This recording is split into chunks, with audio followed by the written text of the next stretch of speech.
ఈ program Joyce Meyer ministries partners మరియు friends ద్వారా స్పాన్సర్ చేయబడింది. మన శత్రువుల చేత ఓడించబడిన అవసరం లేదు. దేవుడు మనకు శక్తినిచ్చాడు. క్రీస్తులో మనం ఎవరన్నా దాని గురించి ఎక్కువ తెలుసుకోవాలి.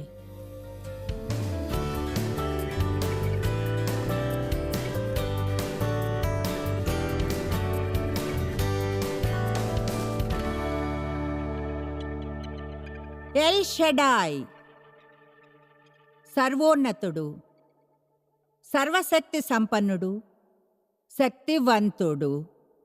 దేవునికి ఏది అసాధ్యం కాదు. దేవునికి ఆసక్తి లేనంత చిన్న సమస్య ఏదీ ఉండదు. అలాగే దేవుడు పరిష్కరించలేనంత పెద్ద సమస్య మీకు ఉండదు. ఏదీ పెద్దది కాదు. శుభార్త ఏమిటంటే దేవుడు శక్తివంతుడే కాదు, కానీ ఆయన శక్తి మనకు లభ్యం అవుతుంది.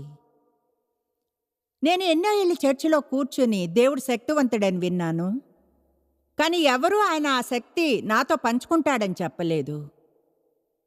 లూకా 10:19లో చెప్పినట్లుగా నేను మీకు శక్తినిస్తున్నాను,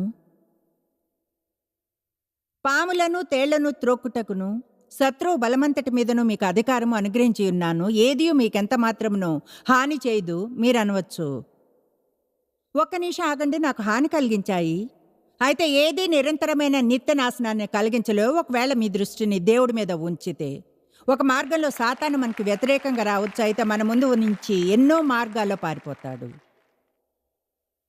నేను ఇక్కడ అడుగు వేసి ఒక్క నిమిషం దీన్ని చివరికి తీసుకెళ్తాను. వారాంతంలో ఆలోచించాను, ఏమనంటే వారాంతంలో కాదు, ఇక్కడికి రావడానికి ముందు. చూడండి, ప్రజలకు ఎప్పుడూ ఉండే ఒక పెద్ద విషయం ఏమిటంటే మరణం.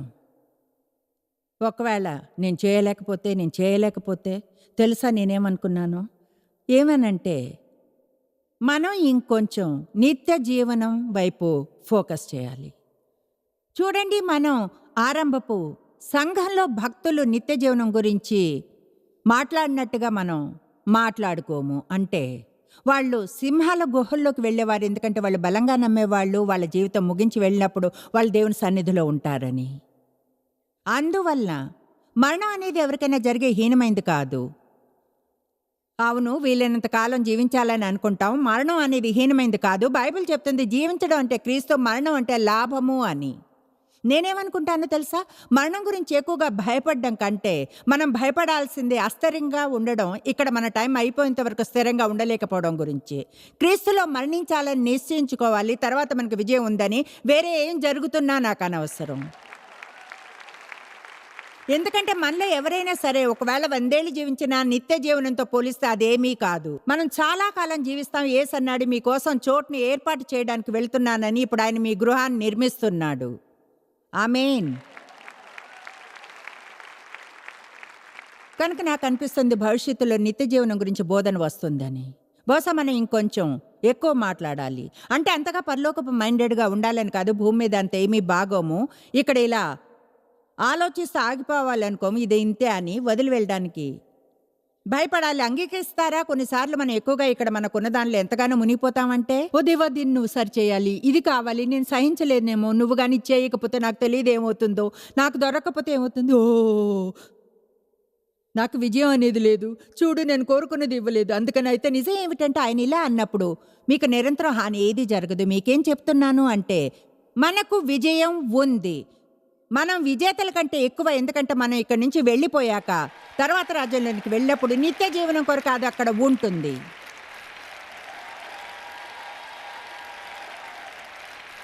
కనుక నిర్ణయించుకున్నాను, నేను ఇక్కడ ఉండగా నేను కోరుకున్న ప్రతిదీ పొందాలనేది నా లక్ష్యం కాకూడదని. ఇక్కడ మంచి జీవితాన్ని కోరుకున్నా సరే క్రీస్తులో ఉండగానే ఇక్కడ నుంచి వెళ్ళడమే నా లక్ష్యం. నా నుంచి ఏది నా విశ్వాసాన్ని తీసివేయనివ్వకుండా పూర్ణ మనసుతో దేవుణ్ణి ప్రేమించడము. ఆ తర్వాత ఏమిటో చెప్తాను. అపవాది తప్పకుండా ఎంతో ఎంతో అప్సెట్ అవుతాడు, ఎందుకంటే ఒకసారి మీరు దాటిపోతే అతడికి మిమ్మల్ని చెరపలేడు.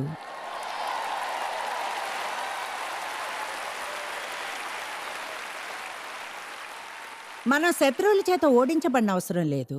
దేవుడు మనకు శక్తినిచ్చాడు.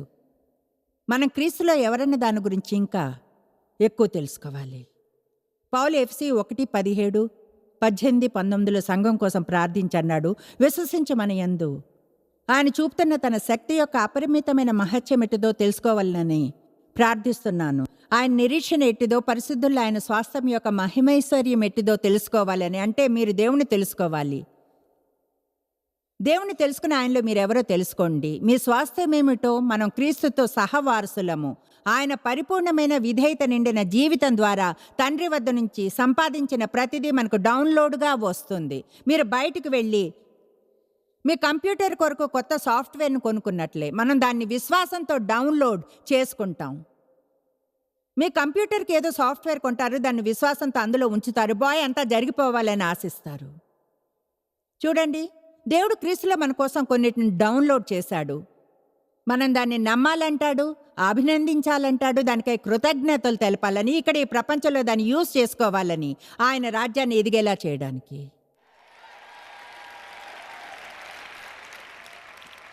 మన శక్తిని గురించి చెప్పే 3 వచనాలను చూద్దాం. 1 యోహాను 4:4.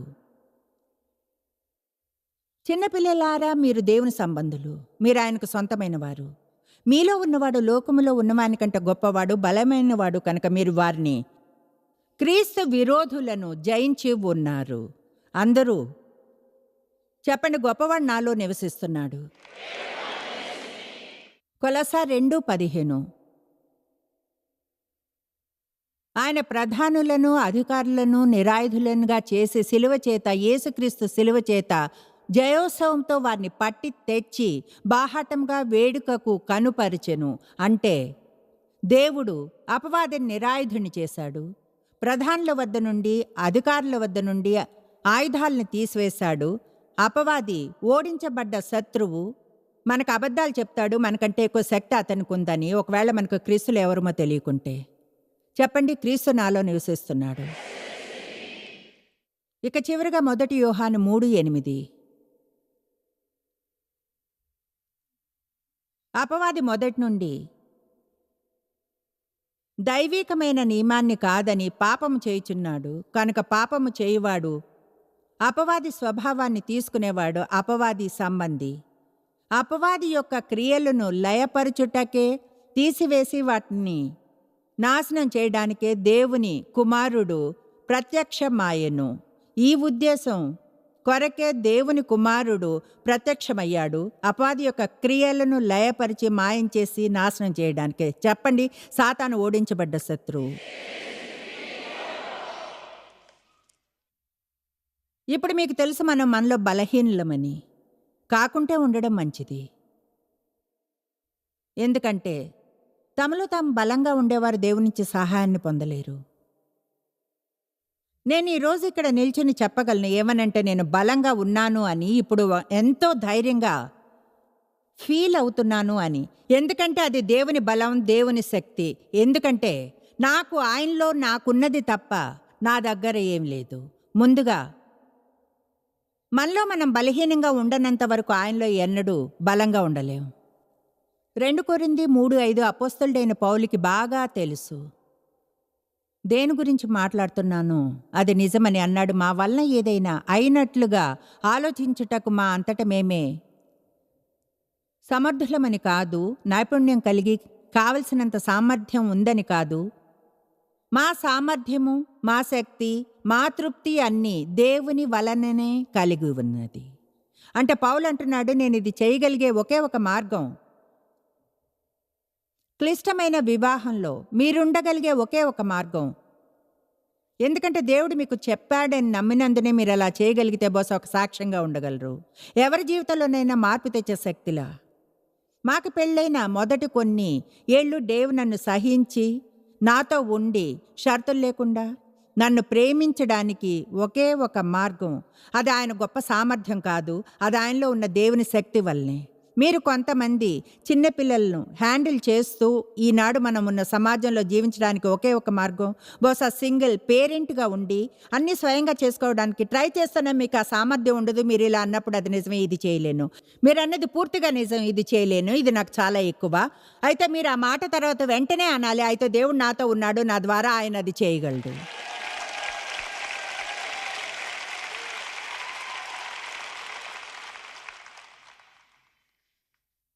మీకు తెలుసుగా సంసోను కథ ఆసక్తికరమైనదని.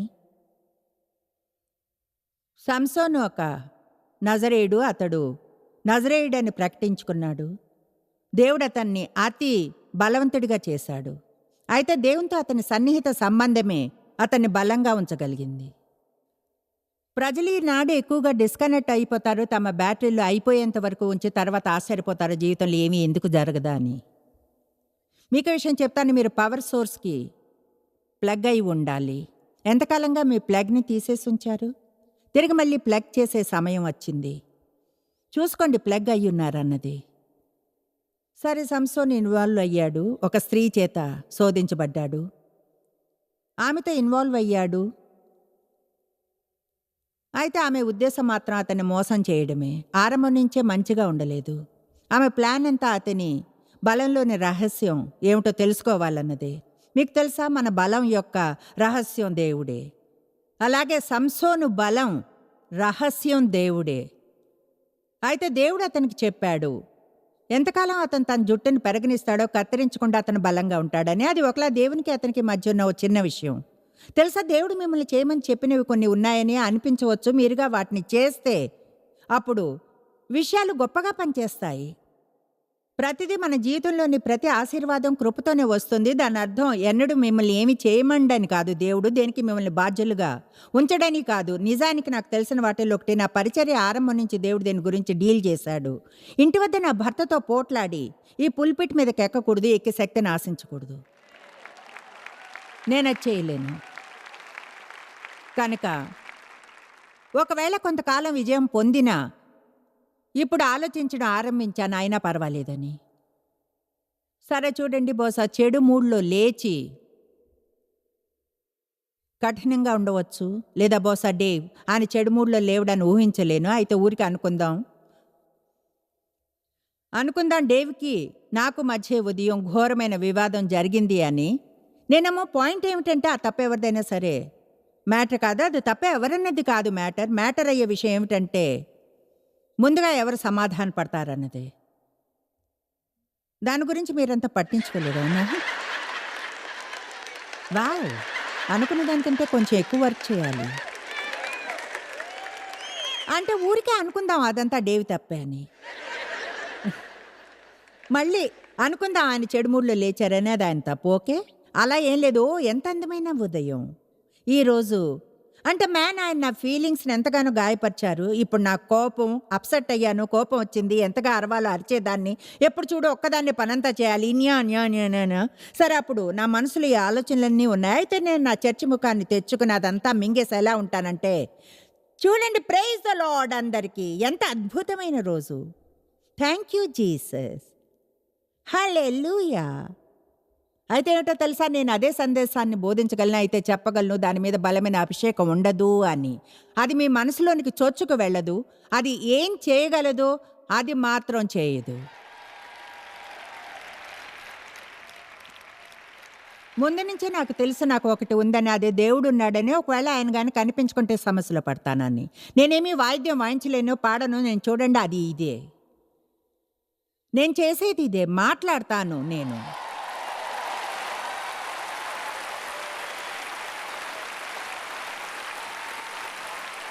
మీకు చెప్తున్నాను, కొన్నిసార్లు కొంచెం భయంగా ఉంటుంది.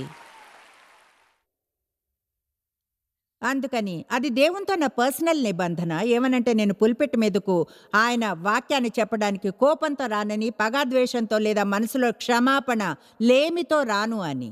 నేను ఆ పని చేయను. అలాగే దేవుడు సంసోన్ని ఒకలా వారిద్దరి మధ్య ఒక సూచనలో జుట్టుని కట్ చేసుకోవద్దు అన్నాడు. సరే, చివరికి అతడు ఆమెకు చెప్పాడు, దెలీలాకు తన రహస్యం ఏమిటో. తర్వాత అతడు నిద్రపోతుండగా ఆమె జుట్టుని కత్తిరించేసింది. శత్రువు ప్రవేశించి పట్టుకున్నాడు. అతని బలం పూర్తిగా పోయింది. ఇప్పుడు ఇదే మనిషి స్వయంగా అంతకుముందు 1000 మందిని గాడిద దవడ ఎముకతో చంపాడు. ఒట్టి చేతులతో ఒక సింహాన్ని 2గా చీల్చాడు. ఇప్పుడు బలాన్ని పోగొట్టుకున్నాడు. ఎందుకంటే దేవుడు చేయమని చెప్పింది చేయడం మానివేశాడు. మీకు విషయం చెప్పనా, మనం దేవునితో ఉన్నంత వరకు ఒకటి ఆయన చేయమన్నది చేస్తాం, లేదా ఏదైనా తప్పు చేశామని గుర్తిస్తే పశ్చాత్తాపడతాం. వెంటనే బలంగా ఉంటాము. లేచి నిలిచిన జీవితంలో ధైర్యంగా ఉండగలం, శత్రువుని ఎదుర్కోగలం. అయితే ఈరోజు చెప్పే దాని గురించి ఏం చేయలేరు. ఒకవేళ మీ జీవితం సరిగ్గా లేకుంటే, దేవుడు మీతో చెప్పిన దానిపై గమనం ఉంచకుండా ప్రతి ఆదివారం చర్చికి వెళ్తున్నారు కనుక దాంతో అంతా సరైపోతుందని అనుకోకూడదు. నేను చెప్పేది ఎవరైనా వింటున్నారా?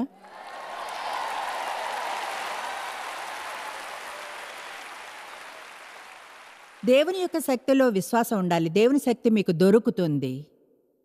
అయితే మీరు నమ్మాలి అది మీకు దొరుకుతుంది అని. మొదటి దినవృత్తాంతములు 29:12 ఐశ్వర్యమును గొప్పతనమును నీ వలన కలుగును, నీవు సమస్తమును ఏలువాడవు. అడిగిన వారికి దేవుని శక్తి లభిస్తుంది. అందరూ చెప్తారా, దేవా నీ శక్తి కొరకు ఆకలిగా ఉన్నాను.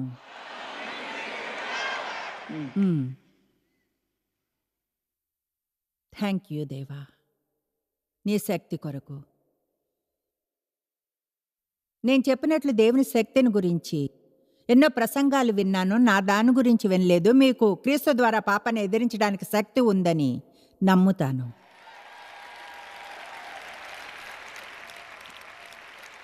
ఇలా ఎన్నడూ అనుకోకుండా, ఇది నాకు చాలా ఎక్కువ.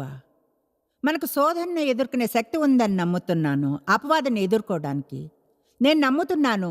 మనకు క్రీస్తు ద్వారా గతం పైన శక్తి ఉందని. కమాన్, ఓటమి పైన మనకు శక్తి ఉందని, నిరాశ మీద ఉందని, నిస్పృహ మీద, నిరుత్సాహం, భయం, తప్పు ఆలోచన మీద, మన భావాలను మనపై అధికారం చేయనివ్వడం, తిరస్కారం, వదిలివేయబడ్డం, నింద, మిగతా అన్నిటి మీద నీకు శక్తి ఉంది.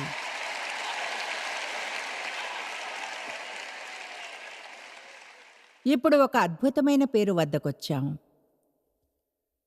యెహోవా ఎలోహిం. దాని అర్థం ఏమిటి? ప్రభువే దేవుడు, ఒకే ఒక దేవుడు. ప్రభువే దేవుడు, ఒకే ఒక దేవుడు. ద్వితీయోపదేశకాండం 6:4-5. కొంచెం సేపట్లో అర్థం చేసుకుంటారు ఇదంతా ముఖ్యమైనది ఎందుకు అని. ఇశ్రాయేలీయులకి పేరు చాలా ముఖ్యమైనది. ఇశ్రాయేలు వినుము, మన దేవుడైన యెహోవా అద్వితీయుడగు యెహోవా. నీ పూర్ణ హృదయంతోనూ, నీ పూర్ణాత్మతోనూ, నీ పూర్ణ శక్తితోనూ నీ దేవుడైన యెహోవాను ప్రేమింపవలెను. మన దేవుడైన యెహోవా అద్వితీయుడు, ఒకే ఒక దేవుడు. చాలా చోట్లలో, బైబిల్లోని చాలా చోట్లలో ఈ స్టేట్మెంట్ వస్తుంది, మన దేవుడైన యెహోవా ఒక్కడే. కొన్నేళ్ల క్రితం దాని గురించి ఆలోచించాను. ముందుగా అర్థం కాలేదు. అయితే చూడండి, వాళ్ళు పేగన్స్ మధ్య ఉండేవాళ్ళు. అన్ని రకాల దేవుళ్ళు వారికి ఉండేవాళ్ళు. ఆన్లైన్లో నేను కొంచెంగా రీసెర్చ్ చేశాను. చెప్పాలంటే అక్కడ ఎన్నో వేర్వేరు విషయాలు ఉన్నాయి. ప్రజలు దేవుళ్ళని పిలిచేవి, వాళ్ళు తలలు వంచడం, ఆరాధించడం. నాకు ఎలాగో అనిపించింది, ఒక లిస్ట్ని తయారు చేయాలన్నా కూడా ఆరంభించాను. అయితే ఎంతో దూరం వెళ్ళలేదు. అంటే మనం గ్రీకు మైథాలజీకి, తర్వాత అన్ని వేర్వేరు మతాలకు వెళ్ళవచ్చును. ఈనాడు ఒక రిలీజియన్ ఉంది, దానికి 330 మిలియన్ల దేవుళ్ళున్నారు. ఆసక్తికరమైన విషయం ఏమిటంటే, నేను ఆ దేశానికి వెళ్ళాను. అక్కడ ఒక రాళ్ల క్వారీని చూశాము. చెప్పాలంటే వాళ్ళు అక్కడ ఆ రాతిని చెక్కి దేవుళ్ళుగా చేస్తారు. ఇప్పుడు నేను చేయగలిగితే అది దేవుడు ఎలా అవుతాడు? అంటే కమాన్, అంటే నేను ఎక్కడికైనా వెళ్ళి ఏదైనా రాతిని వెతికి తర్వాత దాంతో ఏదైనా చేసి అది నాకు సహాయం చేస్తుంది అంటే నమ్మగల్లా? ఏమిటో నేను చెప్తాను. నిజంగా మూఢనమ్మకాలు నమ్మే వారిని చూస్తే నాకు జాలి వేస్తుంది. నిజంగా చాలామంది ఈనాటి ప్రోగ్రాంను చూస్తున్నారని ఆశిస్తూ ప్రార్థిస్తున్నాను. మీకు విషయం చెప్తాను, మీరు ఏదైనా విగ్రహాన్ని, జీవం లేకుండా కదల్లేని దాన్ని ఆరాధించక్కర్లేదు. మిమ్మల్ని ప్రేమించే సజీవ దేవుడు ఒకడు ఉన్నాడు.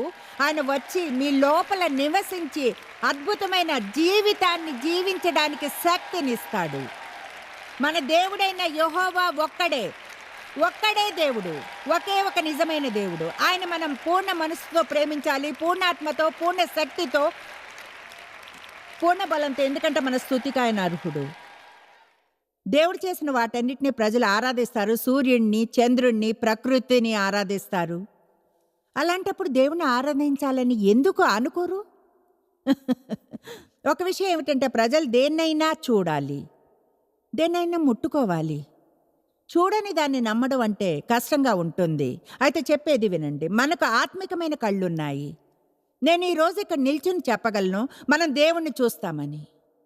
నేను నమ్ముతాను దేవుణ్ణి చూస్తానని. నేను ఆయన ముఖాముఖి చూడలేదు, కానీ మా పిల్లలు పుట్టిన ప్రతిసారి చూశాను. Oh my gosh! ఆ చిన్న చిన్న వేళ్ళు, చేతులు, పాదాలు, ఇంకా చిన్నదైన పొట్ట, అది అద్భుతం. Oh my gosh! అంటే మా చివరి మనవడికి ఇప్పుడు 2 నెలలు. అతడు ఒక చిన్న బటర్ బాల్ ఉన్నంత చిన్నగా ఉంటాడు, చెప్పలేనంత క్యూట్గా. ఇంకో విషయం, ప్రపంచంలో ఎన్నో మిలియన్ల వాటిని చూడగలం. మనం ఎంతో అలవాటు పడ్డాం చూడకుండా ఉండడానికి, గమనించకుండా లేదా తప్పు విషయాలను గమనించడానికి. నేను సవాల్ చేస్తున్నాను, ఈ సభ నుంచి మీ జీవితంలో కావలసినంతగా తగ్గి ఒక కోరికను తెచ్చుకోమని, మీరు చూడ్డానికి ఉన్న దేవుని పైన గమనం ఉంచాలి అని. తర్వాత ఆయనకి థ్యాంక్స్ చెప్తాం, ప్రతి చిన్న అతి చిన్న మీకే ఆయన చేసిన దానికి. ఒకవేళ మనం నిజంగా ఆనందించే క్రైస్తత్వాన్ని కావాలనుకుంటే అది మనకు తప్పక పనిచేస్తుంది. దేవుడు ఎవరో మనం తెలుసుకోవాలి. బహుశా చాలాసార్లు మనం కావాల్సినంతగా దేవుని స్వభావాన్ని అధ్యయనం చేయం. అది మన జీవితాల్లో చాలా చాలా ముఖ్యం. దేవుడెవరు, ఆయన నుంచి ఏం ఆశించవచ్చు, మన జీవితాల్లో విజయాన్ని అనుభవించే నిజమైన మార్గమే అది. మీరు ఎన్నడూ తెలుసుకోలేనంతగా జాయిస్ మేరీ మినిస్ట్రీస్లో మీరు మాకెంతో ముఖ్యం. మిమ్మల్ని అభినందిస్తున్నాం. మా ప్రపంచవ్యాప్తపు మినిస్ట్రీ సాధ్యం అయ్యేలా చేసే మా ఫ్రెండ్స్ మరియు పార్ట్నర్స్కి థ్యాంక్స్. అందరం కలిసి ఆకలిగొన్న వారికి భోజనం పెడుతున్నాం, బీదలకు బట్టలు ఇస్తున్నాం, సువార్తను దేశాలకు చాటుతున్నాం. మమ్మల్ని కాంటాక్ట్ చేయండి లేదా joycemery.orgని ఈరోజే విజిట్ చేయండి. మీ ప్రార్థన విన్నపాలను కొరకు, అలాగే మరిన్ని సాధనాలను గురించి తెలుసుకోండి. జాయిస్ మేరీ షెడ్యూల్ని చూసి భాగస్వామిలో భాగమవ్వండి, క్రీస్తు ప్రేమను ప్రపంచమంతటా పంచుకోవడానికి.